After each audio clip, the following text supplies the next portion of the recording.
ವೀಕ್ಷಕರೇ ನಮಸ್ಕಾರ.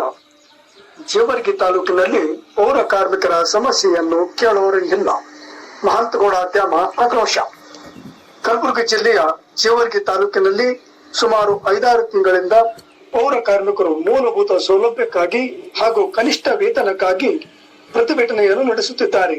ಇಲ್ಲಿನ ಪೌರ ಕಾರ್ಮಿಕರಿಗೆ ಸ್ಪಂದಿಸುವಂತ ಕೆಲಸ ತಾಲೂಕಿನ ಸಚಿವರು ಮಾಡಬೇಕಾಗಿತ್ತು. ಅದೇ ರೀತಿಯಾಗಿ ಸಮಯಕ್ಕೆ ಸರಿಯಾಗಿ ಮಳೆ ಬರದ ಪರಿಣಾಮ ತಾಲೂಕಿನ ರೈತರು ಸಂಕಷ್ಟಕ್ಕೀಡಾಗಿದ್ದಾರೆ. ಇಂತಹ ಸಂಕಷ್ಟದ ಸನ್ನಿವೇಶದಲ್ಲಿ ತಾಲೂಕಿನ ಸಚಿವರಾದ ಡಾಕ್ಟರ್ ಅಜಯ್ ಸಿಂಗ್ ಅವರು ಅಭಿನಂದನಾ ಸಮಾರಂಭವನ್ನು ಇಟ್ಟುಕೊಂಡಿರುವುದು ಖೇದಕರ ಸಂಗತಿಯಾಗಿದೆ. ತಾಲೂಕಿನ ಸಚಿವರು ರೈತರಿಗೆ ನ್ಯಾಯ ಕೊಡಿಸುವಂತ ಕೆಲಸ ಮಾಡಬೇಕಾಗಿತ್ತು. ಆದ್ದರಿಂದ ಸಚಿವರ ಅಭಿನಂದನಾ ಸಮಾರಂಭದಲ್ಲಿ ಕಪ್ಪು ಪಟ್ಟಿಯನ್ನು ಪ್ರದರ್ಶಿಸಲಾಗುವುದು. ಶಾಸಕರು ಇದಕ್ಕೂ ನಿರ್ಲಕ್ಷ್ಯ ತೋರಿದರೆ ಜೇವರ್ಗಿ ತಾಲೂಕಿನ ಬಂದ್ಗೆ ಕರೆಕಟ್ಟು ಹಂತ ಹಂತವಾಗಿ ಉಗ್ರವಾದ ಹೋರಾಟವನ್ನು ಶಾಸಕರ ಮನೆಯ ಮುಂದೆ ಉಗ್ರವಾದ ಹೋರಾಟವನ್ನು ಹಮ್ಮಿಕೊಳ್ಳಬೇಕಾಗುತ್ತದೆ ಎಂದು ಕರ್ನಾಟಕ ರಾಜ್ಯ ರೈತ ಸಂಘ ಹಾಗೂ ಹಸಿರು ಸೇನೆಯ ಕಲಬುರಗಿ ಜಿಲ್ಲಾಧ್ಯಕ್ಷರಾದ ಮಹಂತಗೌಡ ತ್ಯಾಮ ನಂದಿಹಳ್ಳಿ ಅವರು ಈ ಸಂದರ್ಭದಲ್ಲಿ ಪತ್ರಿಕಾ ಪ್ರಕಟಣೆಯಲ್ಲಿ ತಿಳಿಸಿದ್ದಾರೆ. ವರದಿ ಜಟ್ಟಪ್ಪ ಎಸ್ ಪೂಜಾರಿ. ಎಲ್ಲರಿಗೂ ನಮಸ್ಕಾರ.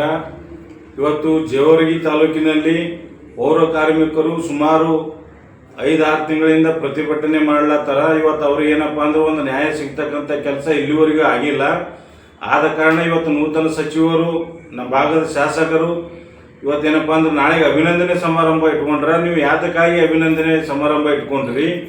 ಇವತ್ತು ಜೇವರ್ಗಿ ತಾಲೂಕ ಬರಗಾಲ ಬಿದ್ದದ. ಇವತ್ತು ಬೆಳೆ ಪರಿಹಾರ ಇಲ್ಲ. ಇವತ್ತು ರೈತರಿಗೆ ನ್ಯಾಯ ಕೊಡಿಸಿಲ್ಲ. ಇವತ್ತು ನಮ್ಮ ತಾಯಿಯರೇನಪ್ಪ ಅಂದ್ರೆ 5-6 ತಿಂಗಳು ಇಟ್ಕೊಂಡು ಧರಣಿ ಸತ್ಯಾಗ್ರಹ ಮಾಡತ್ತಾರ.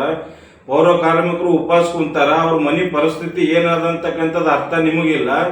ಇವತ್ತು ಅವ್ರಿಗೆ ಏನಪ್ಪಾ ಅಂತಂದ್ರೆ ಒಂದು ಅದು ಕೂಲಿ ಏನದ ಮತ್ತು ಹೊಳ್ಳಿ ಅವ್ರಿಗೆ ಕೆಲಸ ಹಚ್ಚಿದ್ರೆ ಏನಪ್ಪಾ ಅಂದ್ರೆ ಅವ್ರಿಗೂ ಇವತ್ತು ಮನೆಗೆ ಏನಪ್ಪಾ ಅಂತಂದ್ರೆ ಒಂದು ಆರ್ಥಿಕ ಒಂದು ಬಲಿಷ್ಠ ಆಗ್ತಾರ. ಇವತ್ತು ಒಂದು ನ್ಯಾಯ ಸಿಕ್ಕಂಗ ಆದ. ಅದೆಲ್ಲ ಬಿಟ್ಟಿಗೆಸಿಂದ ಆಡಂಬರಾಗಿ ನೀವು ಮಾಡ್ಕೋದು ಉಪಯೋಗ ಇಲ್ಲ. ನೀವು ಇದೇ ರೀತಿ ನೀವು ಹಠ ಮುಂದುವರ್ಸಿದ್ರಿಯಪ್ಪ ಅಂದ್ರ ಇವತ್ತು ನಾವು ಪೌರ ಕಾರ್ಮಿಕರು ನಮ್ಮ ತಾಯಿಯರ ಜೊತೆಗೂಡಿ 23ನೇ ತಾರೀಕು ಏನಪ್ಪಾ ಅಂದ್ರೆ ನಿಮಗೇನದ ಕಪ್ಪು ಪಟ್ಟಿ ಪ್ರದರ್ಶನ ಮಾಡಿ ಮತ್ತು ಕಪ್ಪು ಪಟ್ಟಿ ಇದು ಪ್ರಥಮ ಹಂತದ ಹೋರಾಟ. 2ನೇ ಹಂತದ ಹೋರಾಟ ನಿಮ್ ಪ್ರಕೃತಿ ದಹನ ಸುಡ್ತೀವಿ. 3ನೇ ಹಂತ ಜೇವರ್ಗಿ ತಾಲೂಕು ಪೂರಾ ಬಂದ್ ಮಾಡ್ತೀವಿ. ಇಷ್ಟಕ್ಕೂ ಮಣಿದೆ ಇದ್ರೆ ನೀನು ಮನೆ ಮುಂದೆ ಬಂದು ಆ ತಾಯಿದರಿ ತಗೊಂಡು ಬಂದು ಕುಂತು ಹೋರಾಟ ಮಾಡ್ತೀವಿ ಅಂತ ಎಚ್ಚರಿಕೆ ಮಾತನ್ನ ಈ ಮೂಲಕ ತಮ್ಮ ತಿಳಿಸ್ತೀವಿ. ನಮಸ್ಕಾರ. ಮಹಂತಗೌಡ ನಂದಿಹಳ್ಳಿ ರೈತ ಸಂಘ ಜಿಲ್ಲಾಧ್ಯಕ್ಷರು, ಕಲಬುರಗಿ.